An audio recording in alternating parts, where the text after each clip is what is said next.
Welcome to Roll for Insight, the D&D podcast where we dive into the game, the lore, and the internet's favorite arguments. Grab your dice and your character sheet, and let's roll for insight. Hello, welcome to Roll for Insight. In this episode, we're going to be talking about the Telekinetic feat from the 2024 D&D Player's Handbook. Now, general feats are typically taken at higher levels, and they tend to shape your playstyle more directly than origin feats because as you gain levels, you're also gaining new skills and abilities, and feats are meant to customize and enhance your character. So, in this episode, we'll cover the prerequisites and the feat description. We'll cover some gameplay uses, some benefits and limitations. Of course, we'll cover some opinions from the internet, and we'll end on some fun fact information. Okay, so first topic, the prerequisite to take Telekinetic, you must be level 4 or higher. Now, this is standard for most general feats, and what that means is you're choosing this instead of an ability score improvement, typically. So the value needs to compete with a +2 to a stat or +1 to 2 stats. And if you're taking this right at level 4, it usually means it's competing with getting your primary stat to 18 or 20. Now, the nice thing about the Telekinetic feat here is the ability score increase. This is actually a half feat. So the first half of the feat is you can choose to increase your intelligence, your wisdom, or your charisma by 1 to a maximum of 20. Now, automatically, this helps mitigate that +2 to a stat because of its nature as a half feat. And depending on your stat distribution, +1 might be all it takes to get that next bump in your modifier. So now what you're really getting is +1 to a key stat here, plus multiple utility and combat features.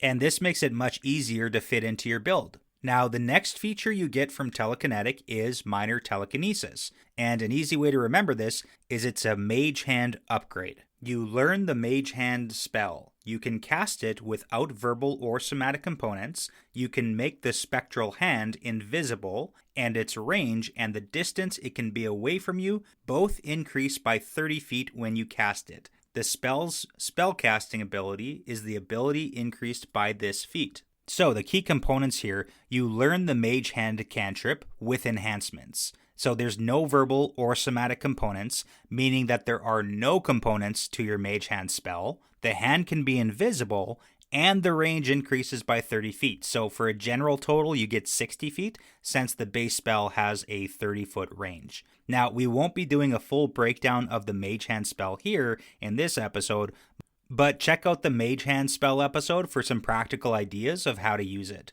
So why this is so strong, besides the fact that this is an additional cantrip, not counting towards any other total cantrips you may already have, there are no components. It is completely silent and subtle. Nobody can see what you're doing. Nobody knows what you're doing. The invisible hand makes it much harder to detect, especially since there are no actions on your part that'll tip anybody off that you're casting a spell. And then the extended range makes it safer and more flexible for positioning, functionally a 60-foot radius around you. So this turns Mage Hand from like a decent utility cantrip into the ultimate stealth and manipulation tool here. So this is really just limited by your imagination at this point. You can do lots of fun things with this. You can do things like open doors from a distance without anyone knowing it's you. You can steal or plant objects without being seen. You can trigger traps safely. You can interact with the environment while staying hidden away. You can knock objects around to create distractions or lure guards away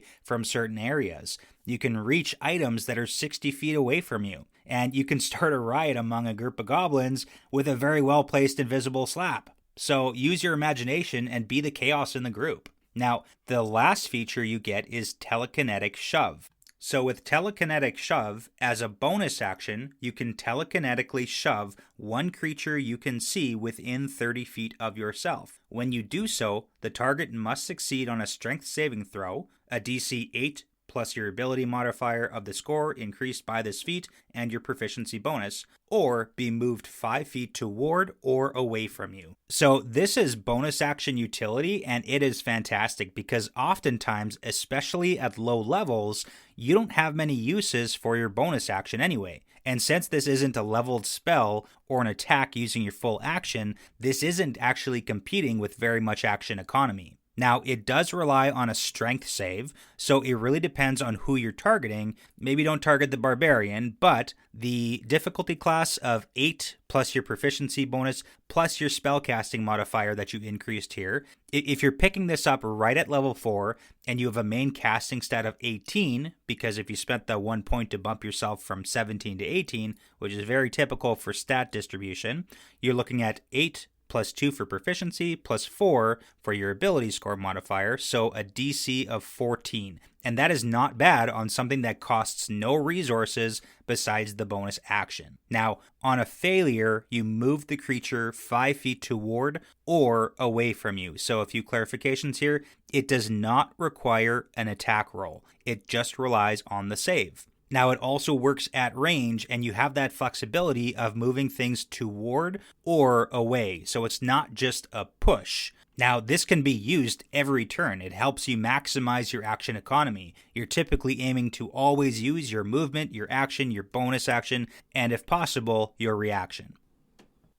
So, let's go into some gameplay uses here on how to use the telekinetic feat. The first category, let's talk combat uses, because telekinetic shove is really where this feat can shine. So you can push enemies out of melee range, you can push or pull enemies into environmental hazards or spell effects, like off ledges or into the lava. You can break grapples or help assist in positioning on the battlefield, and you can use this on your allies too.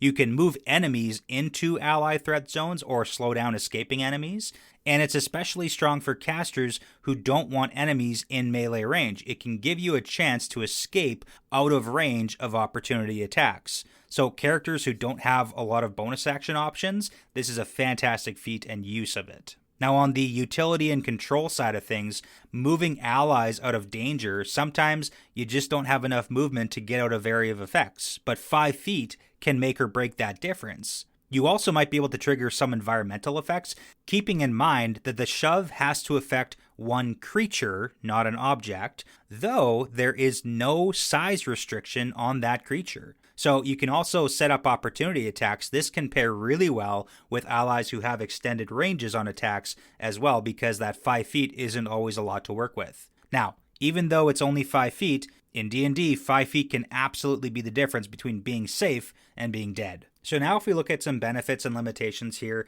the benefits are the half feat here. It's very strong and pairs really well with spellcasters because you're typically going to be increasing your casting ability score anyways.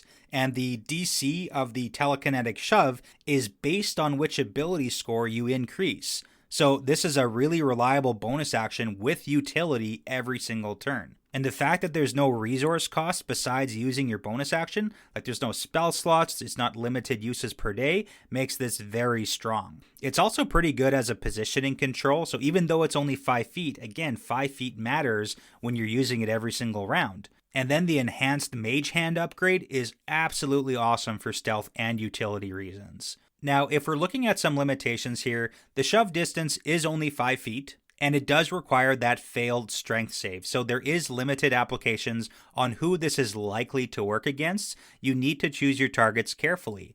And it also does compete for your bonus actions. So once you have more options, this might start to fall off in usefulness because you have other things you could be doing. And last, it does depend on your spellcasting modifier. So if you're a non-caster class that's taking this, the DC might be too low to make it worthwhile. And it's also going to be less impactful if your table doesn't really rely on the combat positioning or if it's mostly static combat that you do.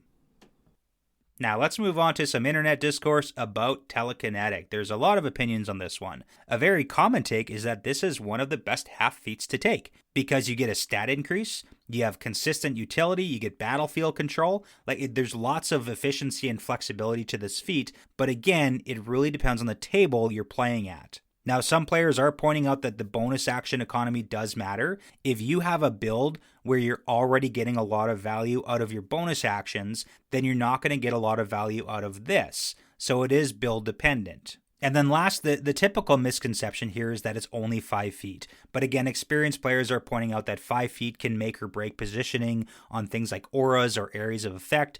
It can help set up opportunity attacks with your allies. It can move enemies into danger or allies out of danger, so that small movement can really make a big impact. And a lot of players love this feat because it just gives you more options, and with D&D, more options typically means a better outcome. Okay, now to wrap things up for today, let's go over a fun fact about the telekinetic feat. So, telekinetic powers are probably one of the most recognizable power concepts in the entire game. Moving things with your mind comes up constantly in so many forms of fantasy and sci-fi media and mythology and folklore. And telekinetic abilities in D&D are a part of a very long tradition of things like psionics and mind-based powers. So in the original editions of D&D, telekinetic abilities were mostly handled by the telekinesis spell or psionic abilities, and there was no telekinetic feat. And it was a more complex system that also managed things like weight and sometimes involved calculating speed and momentum. And in earlier editions, you also calculated what could be moved based on the weight of gold pieces multiplied by your level, but that was eventually scrapped to just weight in pounds. So now we get a much cleaner, much simpler system with the telekinetic feat. Well, that's it for this session of Roll for Insight. Thanks for listening, and thank you to all our supporters on patreon.com/rollforinsightpodcast. And we will see you next time.